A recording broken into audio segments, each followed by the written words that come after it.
por agentes externos.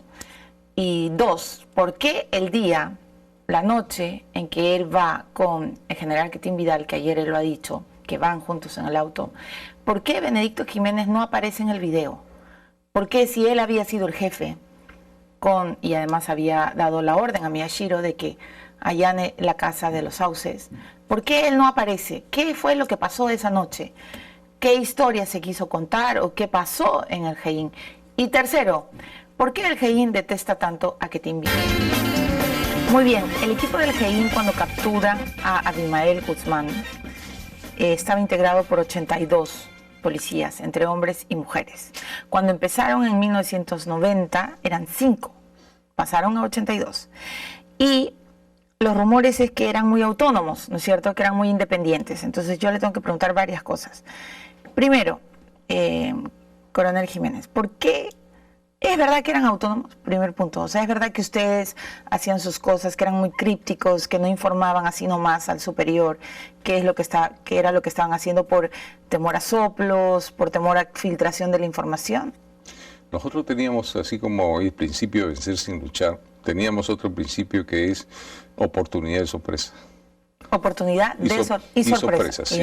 Nuestras operaciones eran imprevisibles, ¿no? Y el día de la ejecución o de las intervenciones, allanamiento y captura, lo hacíamos en días y horas inesperadas. Por ejemplo, los días sábados, los días domingos y los días feriados, donde nadie esperaba. Nuestro golpe, si tú lo analizas, el 12 de septiembre, día sábado, ¿no? Empezó la operación casi al mediodía. Había un clásico de Alianza Universitaria, ¿no? En la tarde. La gente estaba distraída. Buscábamos el contexto favorable, la gente estaba distraída. Ok. O sea, todo eso lo planificaban. Todos en inteligencia te hace el lujo tú de calcular y planificar y escoger la hora y el momento y el lugar. O sea, a usted no se le escapa nada. No se escapaba nada. Incluso sabíamos si había costos o riesgos, ¿no?, en una operación. Porque ya habíamos estudiado que Guzmán, donde él estaba, no tenía armas. Y si tenía, ¿cómo sabían que no tenía armas? Porque ya lo habíamos seguido a Guzmán en otras operaciones que se nos escapó hasta en 2 oportunidades. ¿Por qué se les escapó en 2 oportunidades? Porque ¿Qué fue lo que pasó? No conocíamos su forma el modo vivendi de él, ¿no? Cada operación para nosotros fue un aprendizaje. Después sacábamos lección y decíamos, ahora está viviendo. Cuando llegamos a la casa de Monterrico, jamás se nos cruzó que Guzmán podía estar llegando a una casa de una urbanización donde vivían militares en retiro. Claro, al costado, ¿no? Urbanización Mariscal Castilla son para gente de las Fuerzas Armadas en retiro. O sea que era bastante atrevido, bastante osado. Porque él buscaba lugares como eso donde podía estar, pasar desapercibido, ¿no? Y no llamar la atención. Entonces, claro, a un delincuente avesado y con algo de inteligencia, digamos, la guarida más perfecta es estar al lado del enemigo, y el enemigo ni cuenta va a pensar. ¿no? Las 2 casas, Buenavista y Monterrico, estaban casi a pocas cuadras del Pentagonito. ¿Y qué del Pentagonito? Claro, entonces. ¿Y qué pasó? ¿Por qué no lo agarraron en esa oportunidad? Llegamos a la casa de Monterrico y esa casa, Guzmán no vivía ahí, solamente llegaba para los eventos. Ahí se hizo el congreso. Ahí se hizo el video de Sorba. Claro, ahí en el segundo piso encontramos sus cosas que él utilizaba cuando llegaba ahí. Se llevaba a cabo el evento y luego él se iba a la casa de Buenavista, que estaba a 10 minutos nada más. Nosotros no sabíamos de esa casa. Entonces cuando llegamos ahí nos vimos con la sorpresa que era un lugar que utilizaba Guzmán para sus eventos partidarios. Entonces ya teníamos un conocimiento mayor de sus costumbres, ¿no? Cuando llegamos a la casa... ¿Usted sospechaba de soplos? En la segunda operación sí hubo soplo, ¿no? ¿Cómo le consta? Porque teníamos nosotros la costumbre de convocar a otros grupos operativos para que nos apoyen. Incluso se comunicaba al general, al director, y era pues todo un show. Y esa nos trajo abajo la operación que nosotros le llamamos Monterrico 90, en septiembre del año 90. Pero felizmente recuperamos al objetivo principal, que era Hugo Deodato Juárez Cruzás. Lo recuperamos y agarramos casi el 80% de esa célula, que era de propaganda. Pero de ahí sacamos una lección, ¿no? que no debíamos perder la oportunidad y la sorpresa. Quiere decir, cerramos todo el círculo. A partir de ahí el GEIN se hizo cargo de los allanamientos, las capturas y golpear el día y la hora que nosotros esperábamos. Cuando usted dice a partir de ese momento el GEIN se hizo cargo, ¿se refiere a los 82 policías? Así es. ¿Y cómo le constaba a usted que en esos 82 no había un solo soplón, que no iba a filtrar nada? Porque, por ejemplo, ¿usted le comunicaba de algo a su familia, le contaba algo a su esposa? Normalmente nosotros le dábamos la consigna a todos los agentes que no debían contar las cosas del trabajo. ¿A ningún familiar? A ningún familiar. No, ellos seguían a pie y hemos comprobado su lealtad y su reserva también, ¿no? ¿Se vigilaban entre ustedes? Normalmente cuando tú quieres saber si una persona habla bastante o no, hacíamos reuniones sociales, ¿no? Por ejemplo, a ver, cuénteme cuál es su Le estrategia. dábamos unos traguitos, por ejemplo, y ellos, cuando una persona está mareada, ahí se conoce realmente su verdadera personalidad, ¿no? A algunos le gusta llorar, a otros le gusta hablar demasiado. Y otros están en el yo te estimo. Sí. Claro. Entonces ya veíamos quién podía estar dentro del perfil de agente de inteligencia que queríamos. Si no, ya lo mandábamos a una área donde él no tenía mucho contacto con las operaciones, ¿no? ¿Hacían seguimientos a sus propios agentes? No hacíamos seguimiento, los probábamos más bien su reserva, su confiabilidad de cada uno de ellos, porque era parte del trabajo, ¿no? ¿Por qué le decían a usted el físico? El físico era una clave que yo utilicé en la Operación Victoria, que Ya. era la operación de la captura de Guzmán.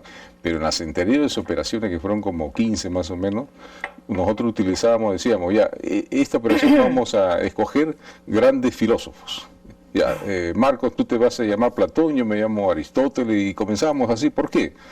Porque nosotros nos comunicábamos por radios, unas radios grandes que eran unos walkie-talkies, Sí. que eran fácilmente, digamos, intersectados, ¿no? Claro, y entonces usted decía, aquí Entonces, Aristóteles, ¿dónde está Platón? Claro, entonces decían, ¿quién es Aristóteles? Porque teníamos el temor, el recelo de que otros agentes de inteligencia de la Marina, del Ejército, podían estar siguiendo nuestros trabajos, porque nosotros ya habíamos dado buenos resultados. Entonces Guzmán tenía una recompensa de $1 millón. Sí, claro. Y eso lo convertía en una presa muy apetecible para cualquier órgano de inteligencia. ¿Usted desconfiaba de la Marina, de los militares, de los soldados, del En el ejército? sistema de inteligencia, no obstante, que hablaban de que había una comunidad, que todos debían Sí. dando la mano, pero en los hechos la cosa era diferente. Cada quien estaba detrás de una presa y si tú podías quitársela de su boca, mejor todavía. Y Guzmán tenía un precio de $1 millón y medio millón también, o sea, casi $1,5 millones. ¿Cuánto le dieron a usted por capturar a Guzmán? Cuando se trató de repartir la recompensa, a mí me dijo el general, bueno, 100.000 para ti, y de ahí para abajo. Entonces le digo, pero el general le digo, de ahí para abajo somos 82, el último recibirá ¿cuánto? $500 más o menos. Digo, me va a generar problemas porque a la hora de reparto el dinero, hasta muertes hay.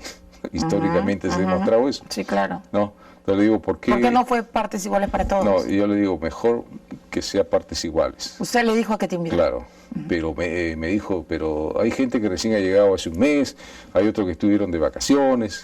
Sí, pero ese que estuvo de vacaciones estuvo el año 90 en una operación. Y este que ahora ha participado no estuvo en las primeras operaciones. Y ese que acaba de llegar un mes es su suerte, pero... Claro, y entonces ¿el que le a dijo? todos, ya, acordamos que a todos por igual. De ese millón se entregó $10.000 a los 82, a los 80 nada más. Porque a Marcos ni a Capa le dieron al técnico porque lo inculparon de la fuga de un video. Entonces, ellos no sabían también que habían sido encontrados responsables. A la final regresamos de la entrega de dinero, hicimos una bolsa y le dimos a los dos, todo el grupo. Y Marco ya después asciende a posteriori, ¿no? Y con Capa. Entonces, el otro millón, el otro medio millón... ¿Cuánto les dieron? ¿Les dieron $1 millón?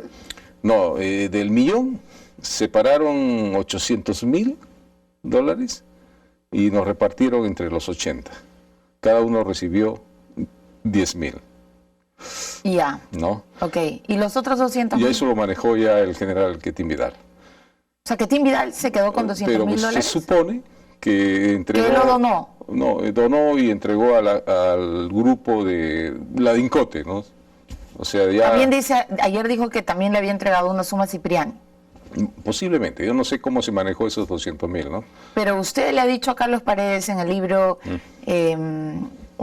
La caída del héroe, ¿no? Usted le ha dicho que el general Vidal ofreció públicamente que los 40.000 que le tocaban lo iba a donar por completo y que al final le dieron 80.000, pero que él se quedó 40.000. O sea, al final no entendí. Es un poco complejo ese asunto, ¿no? O sea, ¿usted cree que donó o que no donó? Yo creo que donó una parte, ¿no? Sí, pero es un poco complejo. Ojalá que algún día él mismo aclare qué hizo con esos 200.000. O sea, en Cristiano Coronel Jiménez, a usted le tocó $10.000. $10.000. El otro asunto era del $500.000, ¿no? Sí. Que era de la fuerza de la ley, ¿no? Bueno, cuando yo voy a pedir esa plata, me dijeron, coroneles que trabajaban ahí, que ya no pida más porque ya nos han dado y eso corresponde a la DINCOTE, ¿no? Entonces yo me puse bravo, le digo, un momentito, le digo, nosotros somos los que hemos agarrado a Guzmán y también nos corresponde ese dinero. Claro. Porque la gente me presionaba. Pero, claro, obvio. Entonces, no, que y sí, además que lo merecían. No, que sí, que no. Entonces yo digo, si no me dan, yo salgo a la prensa y digo que este dinero quieren quedarse. Entonces ya está bien, vamos a negociar. Vamos a negociarle. Negociarle era que nos daban $3.000 por cabeza. Por cabeza para cada uno. Y eran como 250.000 más o menos. Y ya el resto se encargaban ellos. ¡Qué horror! Bueno, a las finales recibimos... Al final le dieron $13.000. $13.000. Muchos de los que recibieron esa plata lo metieron a CLAI, lo perdieron. Se quedaron sin plata. Se quedaron en el aire. Dios. Otros tuvieron mejor suerte. ¿Usted lo metió a CLAI? No, yo lo utilicé para los estudios de mis hijos, ¿no? Ah, qué bueno. Sí. Coronel, tengo que ir a una pausa. Entonces, ¿Miyashiro y Capa dieron el video? ¿Lo filtraron? No. ¿Quién filtró el video? Se hizo una investigación en inspectoría. Claro, eso es lo que ha dicho ayer el general Ketin Vidal, que se declaró, ¿cómo se dice? Se determinó que había sido Miyashiro con Capa. Cuando se investiga un homicidio, la primera pregunta que se hace un investigador dice ¿quién se beneficia con la muerte de ese sujeto? ¿No? Siempre hay alguien que se beneficia, ¿no es cierto? Ya. Si usted observa el video y ve quiénes aparecen ahí, la primera pregunta dice ¿y quién se beneficia con este video? Ketin Vidal, porque aparece. Yo no aparezco ahí, pues. Tampoco aparece Miyashiro. Tampoco Capa. El único que aparece es Ketin Vidal, ¿no? Entonces, si tomamos a colación la pregunta que hace todo investigador, ¿quién se benefició con ese video? Era lógico que Ketin Vidal. ¿Usted, 20 años después, cree que quien filtró el video fue Ketin Vidal?